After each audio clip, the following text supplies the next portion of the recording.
పెట్టుకుని వదలకూడదా? తొడల మీద పెట్టుకుని వదిలిపెట్టకూడదా? కాదు. లలాటమును ఎందుకు పెడతారంటే మనం ఒక మాట చెప్తాం, హరిణాపి హరేణాపి బ్రహ్మణాపి సురైరపి లలాట లిఖితారేఖ పరిమాష్టం నశక్యతే.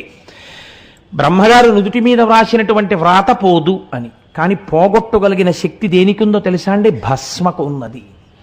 ఆ భస్మని ఇలా పెట్టుకుంటే త్రిపుండ్రములు అంటారు 3 గీతల్ని.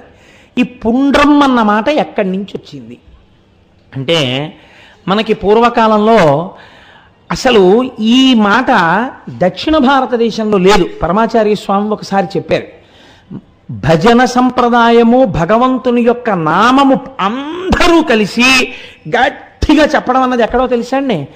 మహారాష్ట్రలో ఉన్నటువంటి పండరీపురంలో ఉంది. వాళ్ళు పుండరీకం అని పిలుస్తారు. భక్తులందరూ కలిసి ఒకే మాట అరిచారనుకోండి, నమ పార్వతీపతయే హర హర మహాదేవ శంభో శంకర